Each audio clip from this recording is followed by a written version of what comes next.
I traveled across country to see my daughter's new house, but she said, "Don't tell neighbors." The train slowed to a crawl, metal groaning like it didn't want to stop. I'd been watching the same rolling blur of green and gold for hours, waiting for this moment, telling myself it would be worth the miles. 3 days ago, I left the Pacific behind, traded salt air for endless asphalt, chasing the promise of seeing my daughter's new life. Not a visit, I told myself. A homecoming. Anna had bought the kind of house she used to circle in magazine ads when she was a teenager. She'd told me it was everything she'd dreamed of. I'd been the man who'd sold his tools, cleaned out his savings, and signed his name on papers so she could stand on that dream. I was ready to see it with my own eyes. The station platform was nearly empty when I stepped down, my boots hitting the concrete with a weight I'd carried my whole life. She was there, leaning against a gleaming white SUV, polished, perfect, and wearing the kind of clothes you don't sweat in. Her smile reached her lips, but not her eyes. "Dad?" she said, hugging me quickly before stepping back as though the air between us was fragile. "Before we get to the neighborhood." Her voice dropped low, meant only for me. "Don't tell anyone you're my father. Just say you're a friend from California." I stood still. The sound of the train pulling away was the only thing moving in that moment. "You're serious?" I asked. She glanced toward the drop-off lane, toward a man in a tailored suit climbing into a luxury sedan, and nodded once. "People judge. It's complicated here. 3,000 miles, and this was the welcome." I put my duffel in the back of her spotless SUV. The bag looked out of place, its canvas worn thin from decades of job sites and road trips. The drive was silent but for the hum of the air conditioning. As the streets narrowed and the houses grew larger, my reflection in the passenger window stared back at me. Sun-weathered skin, hands scarred from years of holding the tools that had paid for this world we were entering. She slowed in front of a street lined with symmetrical lawns and driveways so clean they looked staged. Children's bikes were parked neatly by garage doors that probably opened with a phone app. When she turned into a driveway, I saw her new home for the first time. All white trim and brick confidence. It was beautiful in the way a showroom is beautiful. Flawless, untouched, and cold. Anna cut the engine and smoothed her hair in the mirror. "Remember what I said?" she whispered. I nodded, not because I agreed, but because I was too tired to fight before I'd even set foot inside. The front door waited at the top of a perfect walkway, framed by flowers someone else had planted. It was the kind of door you knocked on to enter someone else's life. The front door swung open before Anna could reach for the handle. A man stood there, framed by the glow of recessed lighting. Mid-40s, lean, with the posture of someone who'd been told all his life that rooms belonged to him the moment he entered. "John, right?" His smile was tight, rehearsed. "Anna's friend from California." I took his hand. Firm grip, smooth skin. A man who'd never known the weight of a crowbar or the burn of sun on his neck. Inside, cool air pressed against me, carrying the faint scent of something artificial, vanilla, maybe the kind of smell you buy in a jar, not from a stove. The living room stretched open like a photograph in a glossy magazine. Furniture angled just so, not a thread out of place. Every surface polished to the point it didn't look like anyone had ever actually touched it. I took it in quietly. The walls were lined with photographs. Children in matching outfits, ski trips in places I'd only ever seen on postcards, formal dinners under chandeliers.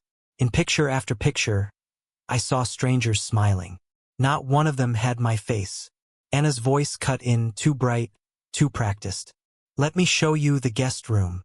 We passed through the kitchen, and I noticed a small tin on the counter, dented from years of use. My tin.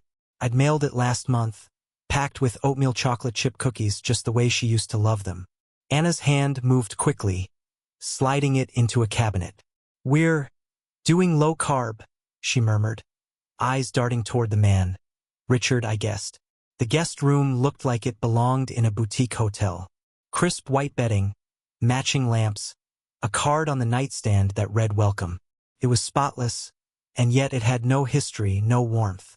I set my bag down. The sound of it hitting the bedspread felt loud in the silence.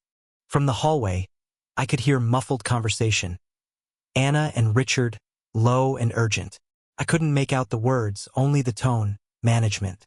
Like they were making sure a variable me stayed under control. I walked to the window and looked out. Across the manicured lawn, a neighbor in a polo shirt was trimming hedges with electric precision. The symmetry was impressive, but it felt unnatural. Like the whole street had been cut from the same fabric, no room for fraying edges. A faint knock came at the door. Anna stepped in, her smile strained. "Dinner's in an hour. Just relax, okay?" Her voice had that careful softness people use when they're trying not to ignite something.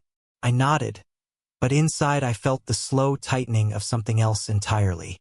I'd come here expecting to be welcomed home. Instead, I was beginning to understand. This wasn't my home at all. Not yet. Dinner was set like a magazine spread. Polished silverware, wine glasses that caught the chandelier's light like prisms, and a roast on the table that looked too perfect to have been cooked by human hands. Anna guided me to the far end, as if the seating chart had been decided before I arrived. Richard took the head of the table, the children close to him. I sat at a polite distance, with just enough space for silence to grow between us. Conversation flowed, but I wasn't in it. They talked about charity galas, investment portfolios, vacation plans. The 12-year-old asked to be excused before dessert. The teenager didn't look up from his phone long enough to say a word. When Richard finally turned to me, it was with the tone of a man checking off a box. "So, John, what do you do out there in California?" "Construction," I said simply. The air shifted. It wasn't hostile, just the kind of silence people use to politely step around something they don't value. Anna cleared her throat. "Dad does consulting on housing projects. Very specialized." There it was. That. She caught herself immediately, but the word was already in the air, fragile and unclaimed. Richard didn't acknowledge it. I studied my plate, forcing the bite of roast down like it was made of stone. Every glance around the room reminded me I didn't belong here, and yet, I knew something they didn't. The paper trail back home was buried deep in my desk, but it was clear as day in my mind. The down payment, the contract, the percentage of ownership. 80%. I'd built houses for decades, but this one, their house, I'd built with my sacrifice alone. And here I was, treated like a stranger who should be grateful for the chair. A voice in my head, my own, spoke up. "You didn't come here to be erased."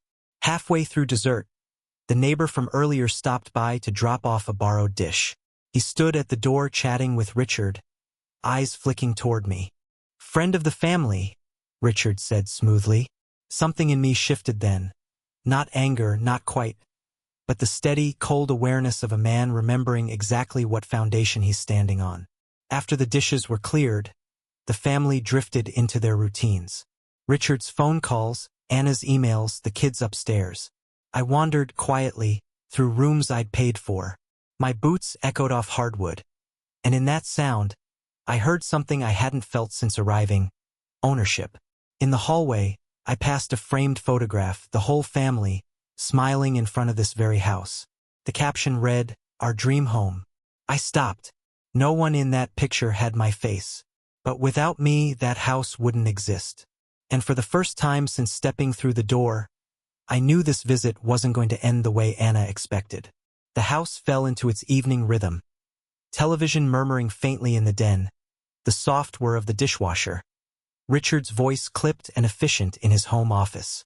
I stood in the guest room, the door closed, my reflection staring back at me from the spotless mirror above the dresser.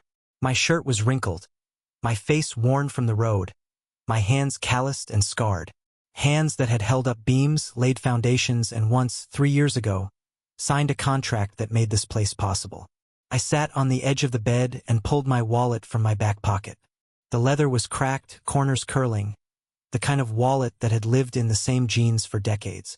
Inside, folded into careful squares, were photocopies I'd kept for just in case. Tonight felt like just in case.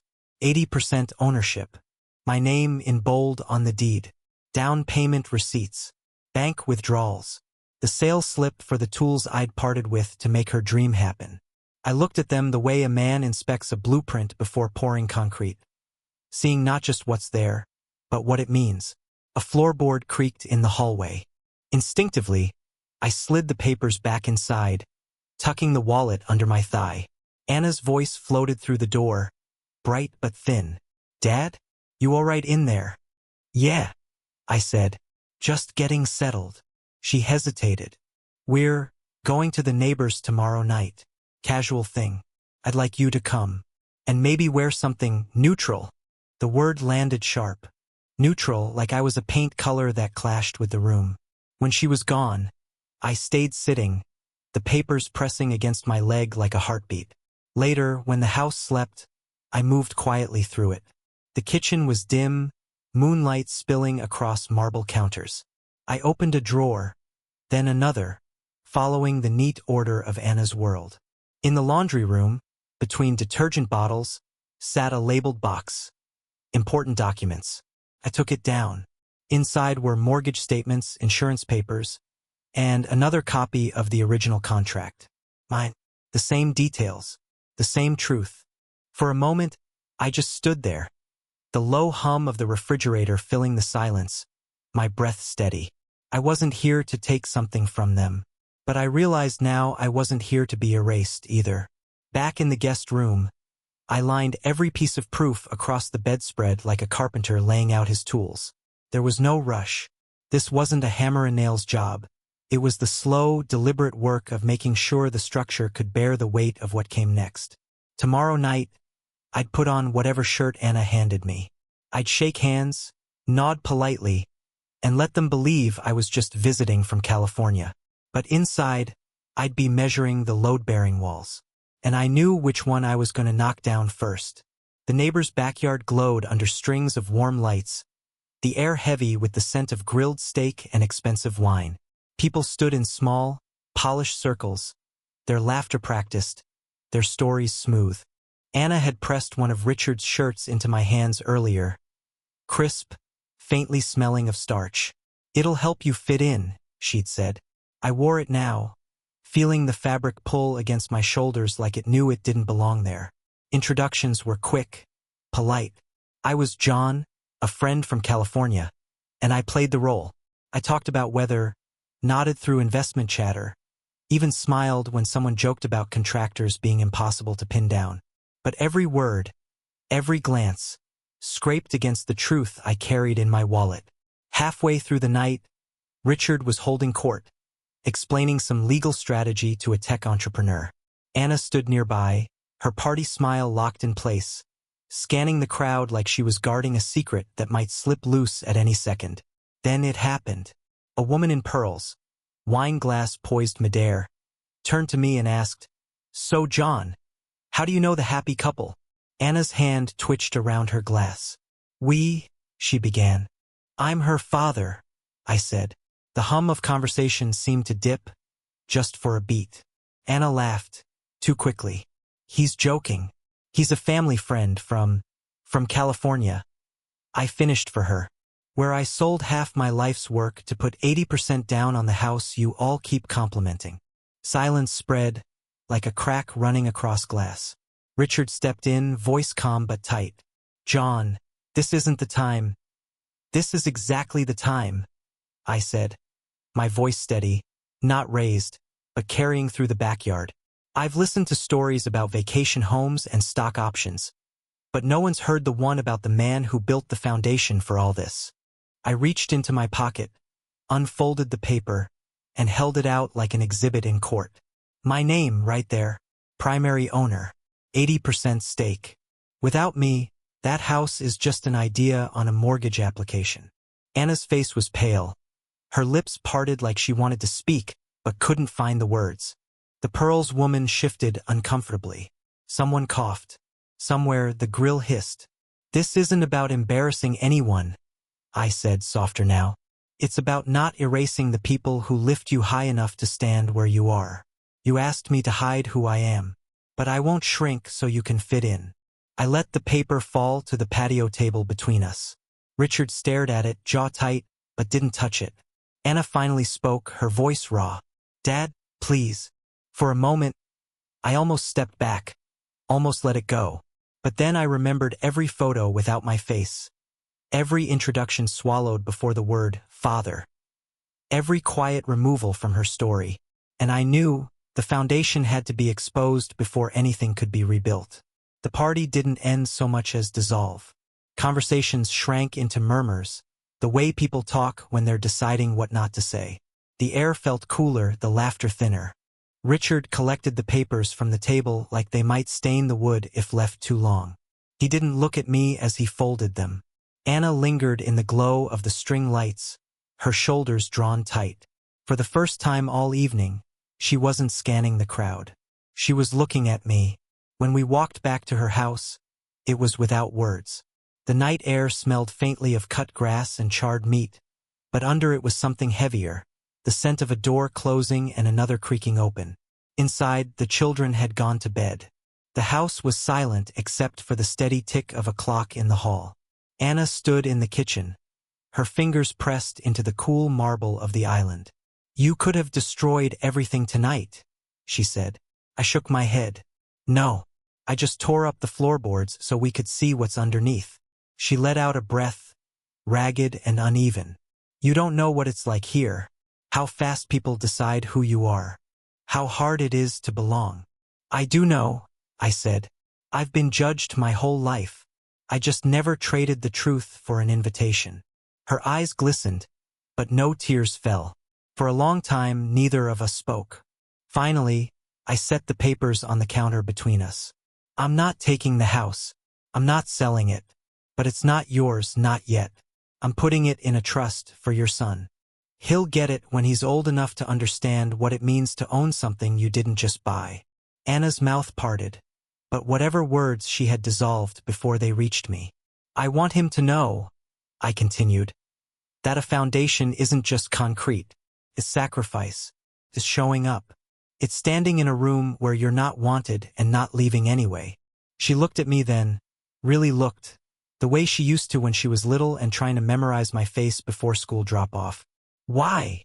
she asked. "Because I'm built, and that starts with giving him the truth." In the quiet, I heard the faint patter of small feet. My grandson stood in the doorway in his pajamas, hair sticking up, eyes half closed. He crossed the kitchen and pressed his tiny hand into mine. No hesitation. Anna watched, her breath catching.